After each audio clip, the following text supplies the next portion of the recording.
of biblical prophecy. They want to rebuild Solomon's temple. That means that they will at some point destroy the Al-Aqsa Mosque. In fact, there are rumors that the Israelis have shut down the Al-Aqsa Mosque. And right now, they are, and again, these are just rumors, not confirmed, but people suspect that the Israelis are implanting explosives for controlled demolition so that they can blame a Iranian missile on the destruction of the Al-Aqsa Mosque, which, as we know, is the third holiest site in all of Islam. In fact, on YouTube, there's a rabbi who talks about this plan. He says that wouldn't it be wonderful if during a war, an Iranian missile hit the Al-Aqsa Mosque, and the Arabs and the Persians would go fight each other, and those animals would kill each other. Those are his literal words. So we can also expect at some point that the Al-Aqsa Mosque will be destroyed. Yeah, so right now, the United States and Iran are at war with each other. And what I expect to happen is that the United States will launch a ground invasion at some point. In fact, there are rumors that the 82nd Airborne Division has been deployed. They've canceled their training and they have received their deployment orders. Those are just rumors, not confirmed, but there's a lot of chatter, and we can expect a ground invasion at some point. I predict that this ground invasion will fail, which will lead to the collapse of the American empire. Basically, the United States will retreat from the Middle East, and CENTCOM, Central Command, will be absorbed into Israel. And so what will happen is then that Israel will achieve the Greater Israel Project. The Israelis believe that the Middle East was promised to their ancestor Abraham by Yahweh, their God. If you look at a map of the Greater Israel Project, it extends from the Nile to Euphrates. It encompasses Lebanon, Syria, parts of Turkey, parts of Saudi Arabia, and parts of Egypt, meaning that regardless of how this war in Iran progresses, Israel will continue to be aggressive. In fact, the former Prime Minister of Israel, Naftali Bennett, has said that Turkey will be the new Iran, meaning that after this war against Iran is over, then Turkey will be the threat. And so we can expect that Israel will continue to be aggressive and eventually conquer most of the Middle East once this war in Iran concludes. And then Israel will establish something called the Pax Judaica. The Pax Judaica is really the empire, a trading empire, a financial empire, a technological empire based in Jerusalem. And they see it as fulfillment of biblical prophecy. They want to rebuild Solomon's temple. That means that they will at some point destroy the Al-Aqsa Mosque. In fact, there are rumors that the Israelis have shut down the Al-Aqsa Mosque. And right now, they are, and again, these are just rumors, not confirmed, but people suspect that the Israelis are implanting explosives for controlled demolition so that they can blame a Iranian missile on the destruction of the Al-Aqsa Mosque, which, as we know, is the third holiest site in all of Islam. In fact, on YouTube, there's a rabbi who talks about this plan. He says that wouldn't it be wonderful if during a war, an Iranian missile hit the Al-Aqsa Mosque, and the Arabs and the Persians would go fight each other, and those animals would kill each other. Those are his literal words. So we can also expect at some point that the Al-Aqsa Mosque will be destroyed. So that's how I see this war in the Middle East progressing in the next 4 or 5 years. Well, there is an eschatological flurry, a blizzard, a hail coming like missiles everywhere. America seems to be in the grip of a kind of Old Testament frenzy. And even American officials are talking in these apocalyptic terms, hurrying on Armageddon, explicitly stating that killing Iranians will hurry up the return of Jesus to the world. Scientific men like you and I probably don't have to spend too much time on this eschatology, but let's talk about what it would mean in practice. Netanyahu spoke this very day about a major surprise that he has coming for the Iranians, which he said will completely destabilize the country. Now, I mean, it's thinly veiled. I mean, there's not exactly a burqa on the meaning of that. It means either ground invasion or a resort to nuclear weapons. Let's start with the second hypothesis first. What would it mean if Israel launched a nuclear weapon at Iran? Right. So the strategy is to use a tactical nuclear weapon against Iran's underground missile cities, missile bases. Right now, American airstrikes, Israeli airstrikes, cannot penetrate underground and destroy the capacity of the Iranians to fire ballistic missiles and drones at the GCC and at Israel.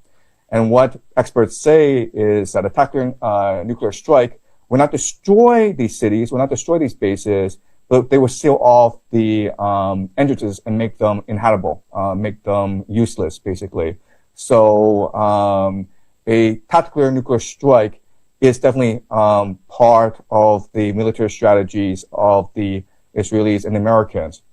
I personally do not believe this is likely. And there are certain reasons why I am not that convinced that they will in fact use a tactical nuclear bomb. The first reason is just military doctrine, where militaries tend to be bureaucracies, very strict chain of command.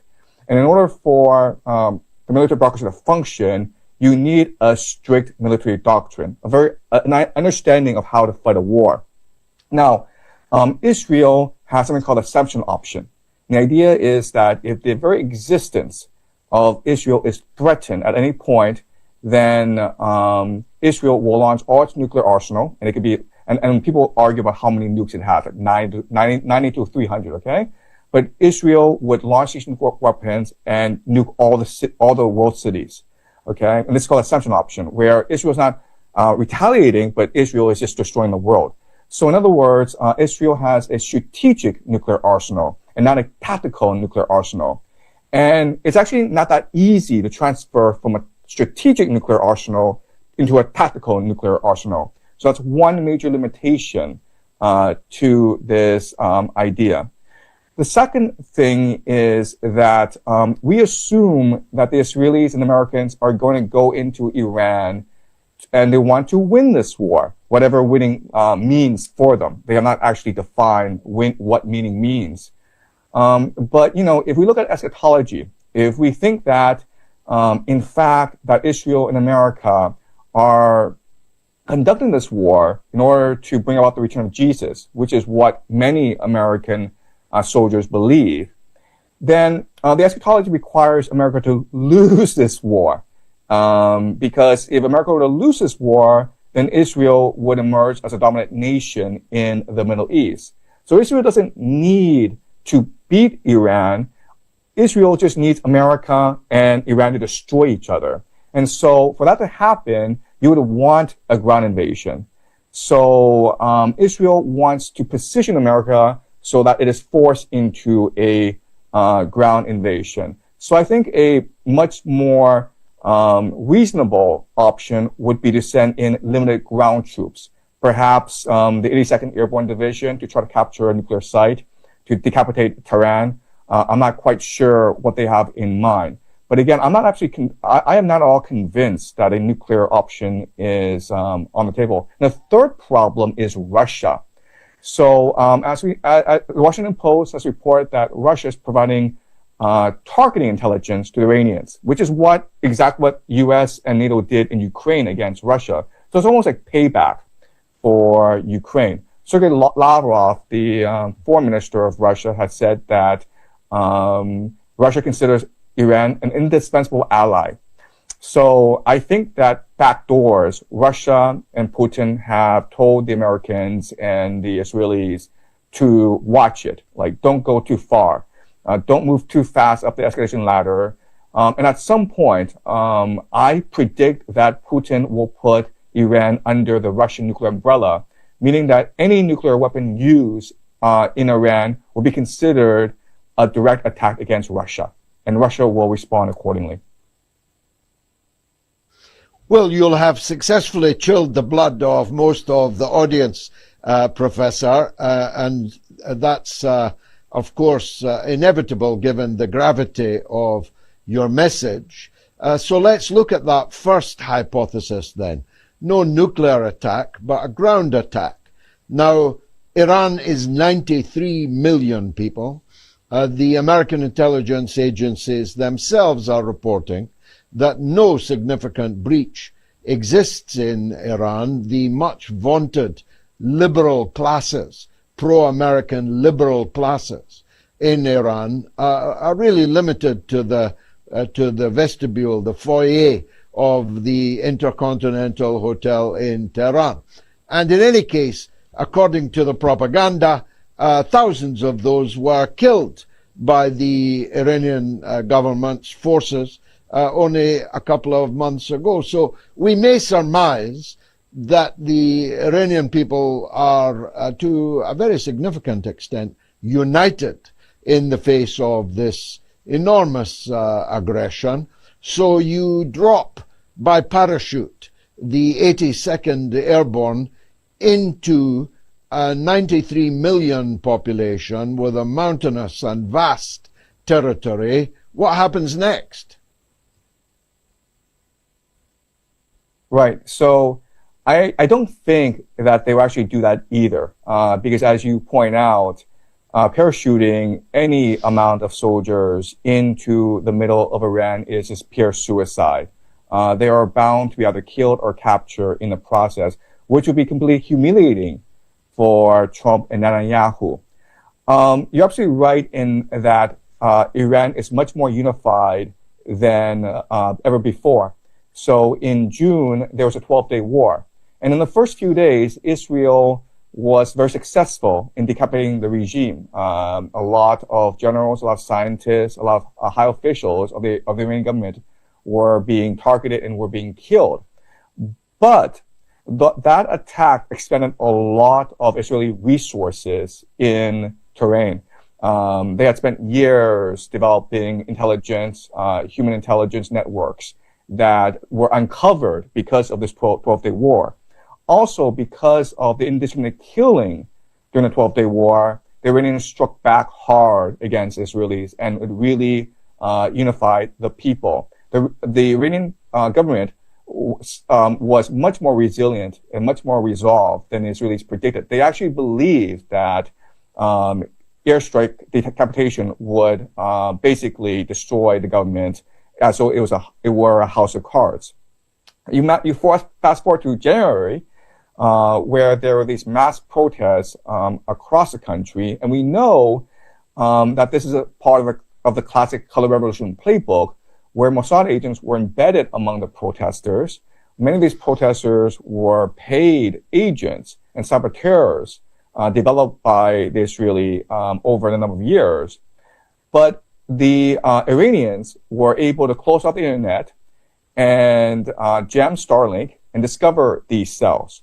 So another way of saying this is that the Israelis had spent years in building up networks throughout Iran that they could use for this war. But because of the 12-day war, and because of January protests, these networks have been destroyed, so that the government in Iran is much more unified, much more coherent than ever before. And that presents a problem for ground invasion, because it is the American military doctrine to use as many proxies as possible. Now, a few days ago, there was talk of the Americans bring the Kurds into the war. from Iraq. There's also talk of bringing the Sunni ISIS insurgents from Iraq into the war. And as of today, we've discovered that the Kurds have refused this American offer to join the war. And if America were to launch a ground invasion, it would have to do so by itself. And quite honestly, I would not know how it would actually launch the ground invasion. For a ground invasion to work properly, they need to mass forces. That means bringing at least 500,000 soldiers into the Middle East and preparing them for a full-scale ground invasion through either Pakistan or through Iraq. And right now, the GCC countries are being bombarded by drones and ballistic missiles. And so it'd be very hard for troops to be prepared and to be staged properly. So the ground invasion is part of a plan, but I don't really know the specifics of how they would accomplish such a ground invasion. And of course, Pakistan showing all the signs of being more likely to intervene, if they intervened, on the side of Iran rather than on the side of the United States, certainly if you judged by their rhetoric. Now, Professor, we already know, despite the censorship and self-censorship involved, that this is not a one-sided war, that the Iranian ballistic, hypersonic, and even drone response is taking a severe toll on cities like Tel Aviv and Haifa. What do you estimate? How would you calibrate the level of damage on the Israeli side? Right. So the main lesson that the Israelis learned from the 12-Day War is to censor its own people, to make sure that this footage of destruction will not come out and be made public around the world. So I think that Israel is far more resilient than people believe. Yes, a lot of people are leaving Israel. Yes, the Iranians are doing a lot of damage, but the Israelis are an eschatological people. They really do believe that this is the end times. And they have been extremely fanatical ever since October 7th. So I think that the Israeli people themselves are much more unified, much more determined than people assume, even though I assume that the damage to Tel Aviv is just vast. The real issue are the GCC countries. The GCC countries are actually vulnerable, much more vulnerable than people previously imagined. So the GCC countries before thought that, we are neutral, we are Muslim. So if there's a war to break out between Iran and Israel, then we'll be neutral and Iran will leave us alone. The problem is that Iran recognizes that if America attacks us, then we need to be able to defend ourselves. And the American military is ultimately supported by the GCC countries, because it's the GCC countries that pay for the weapon systems, that house American soldiers, and that allow American Air Force to use its airspace to strike Iran. So the Iranians are very smart in that the first two things that they did after the war started was, one, de facto close off the Strait of Hormuz, thus strangling the global economy, and then launching drone strikes against the GCC nations. Now, these drone strikes are extremely controversial, and there's a lot of debate about them. So, for example, at first it was reported that the Iranians used a drone to hit a Saudi Aramco oil facility, thus damaging the energy infrastructure of Saudi Arabia. And that's grounds for a declaration of war. But later it was reported that actually this drone came from the west in Lebanon rather than from the east. And the Iranians actually denied this, saying that we want to protect our oil facilities just as much as you want to protect your oil facilities. So why would we give you a reason to come attack our oil facilities, right? We're better off attacking U.S. bases. We're better off attacking the Fifth Fleet in Bahrain. We won't waste our precious ammunition targeting oil fields. And also, Tucker Carlson on his show told us that he was told by the Qataris that they had arrested 2 Mossad agents suspected of infiltrating Qatar in order to commit false flag sabotage operations. And the Qataris have denied this report, but we can suspect that this is true because it really is the Mossad MO. So the GCC nations are the ones that are in real trouble because of this war.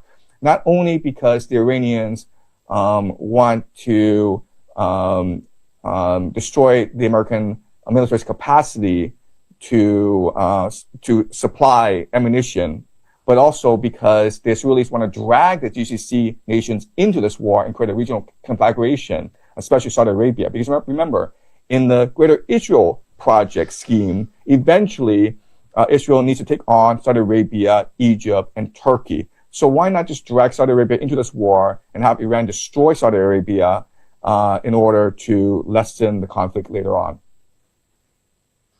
And yet, Professor, it's raining oil in Tehran today, and I dare say also in Haifa, because for the first time in the war, and it's a war that's lasted a whole week, which is a long time by today's standards, the oil depots of Iran were apparently completely destroyed. And the streets, the very streets of Tehran, are on fire. In retaliation, the major oil depots for Israel in the city of Haifa have been struck and are also on fire.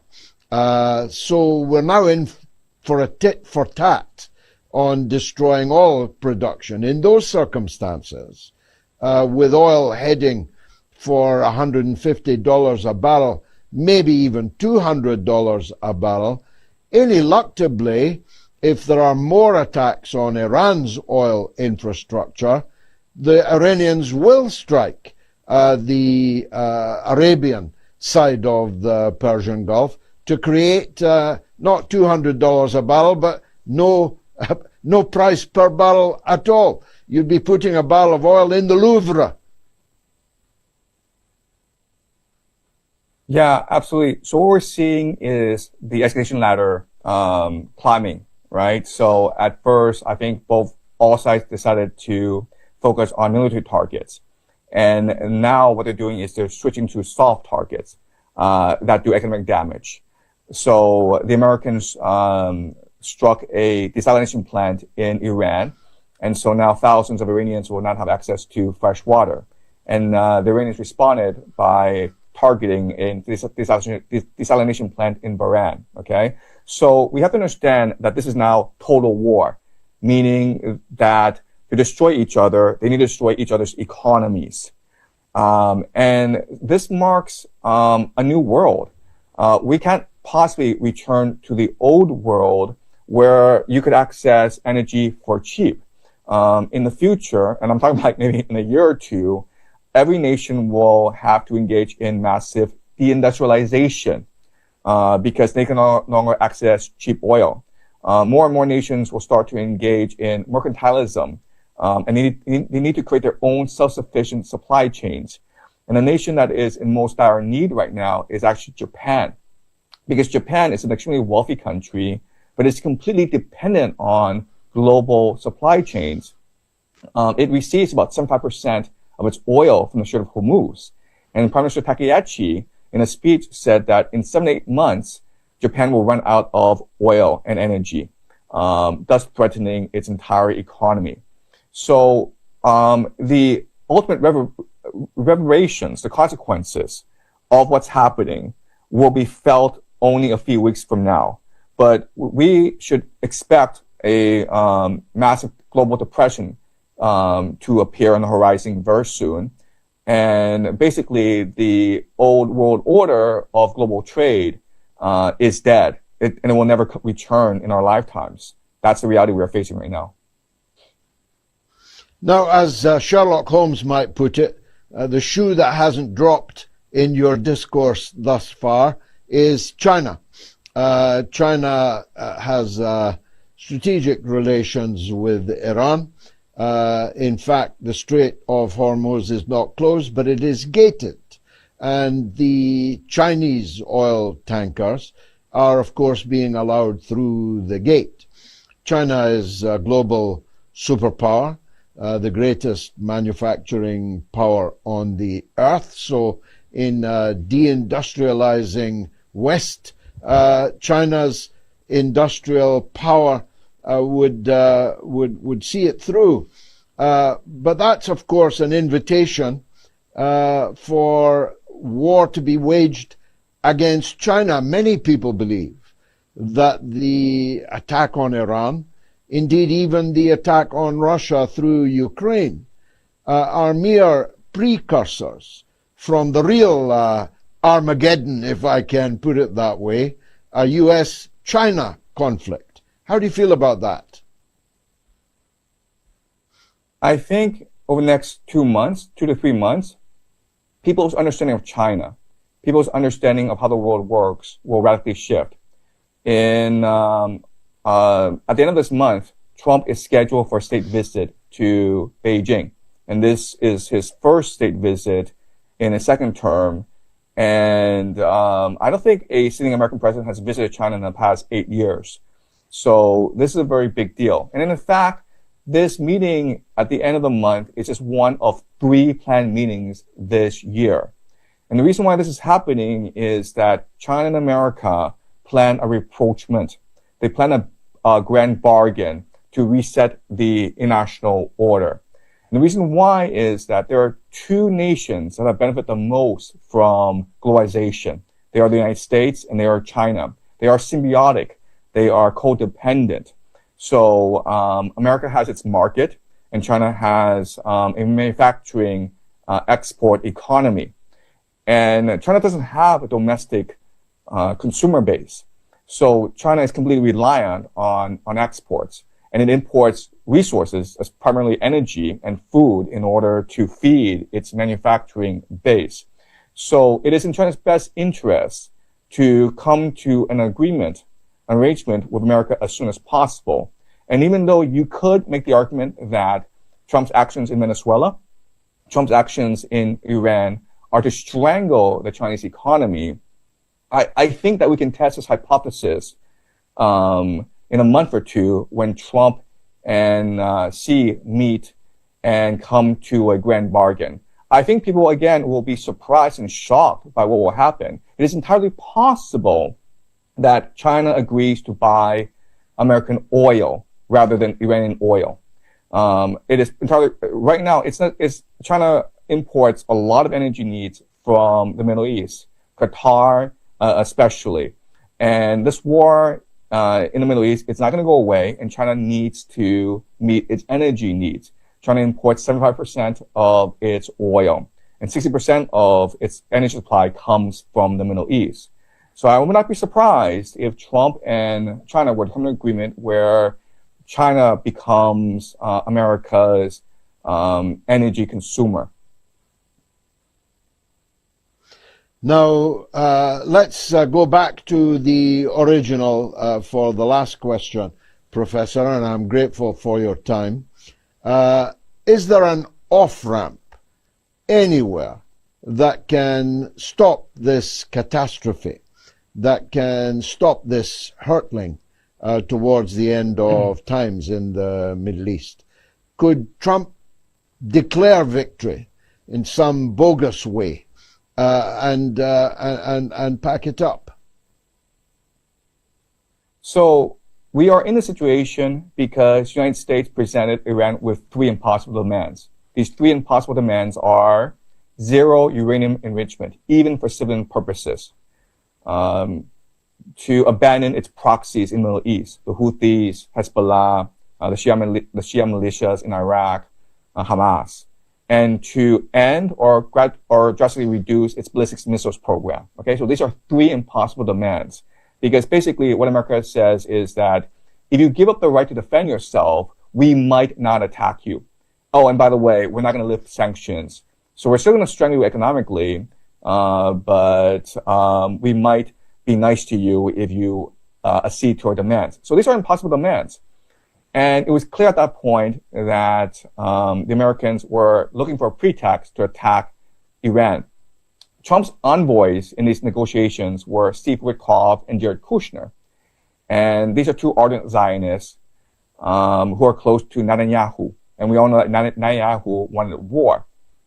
Steve Witkoff, during the negotiations, went on TV and said that, oh, the Iranians are like 1 or 2 weeks away from weapons-grade uranium arrangement, basically saying that the Iranians are negotiating in bad faith, okay?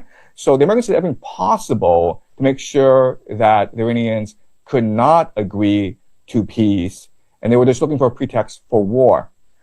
Nonetheless, a few hours before the Israelis actually attacked Iran, the Omani foreign minister, the Omanis were the ones who were mediating the negotiations, went on TV and said that the Iranians had compromised. The Iranians had agreed to zero uranium enrichment, even for civilian purposes, which before was a red line. And he also said that the Iranians were willing to negotiate with regard to their proxies as well as to their ballistic missiles program. And then what happened a few hours later? Well, the Americans and the Israelis killed their supreme leader. Okay? So another way of saying this is that for whatever reason, and we can argue about what the reasons are, the Americans and the Israelis are intent on war. And the reason why they have not articulated a strategy and a reason and a purpose is they want to maintain maximum flexibility, which means that they want to destroy Iran's capacity to be a nation state. They want to bomb Iran back to the Stone Age. They want to divide Iran into ethnic enclaves that will be divided and ruled by Israel. And that's the ultimate purpose of this war. That's why the Americans are now targeting these desalination plants. And that's why they're targeting Iran's energy infrastructure, right? So from the American perspective, they want to destroy Iran. And the Iranians recognize this. And that's why the Iranians have said that we will fight to the bitter end. So yeah, so maybe there will be some mediation. Maybe the GCC nations, maybe others like China will try to help negotiate a peace. But for whatever reason, the Americans are set on the destruction of Iran. Chilling stuff indeed. Professor, thanks very much for joining us on the mother of all talk shows. Much obliged to you. Thank you.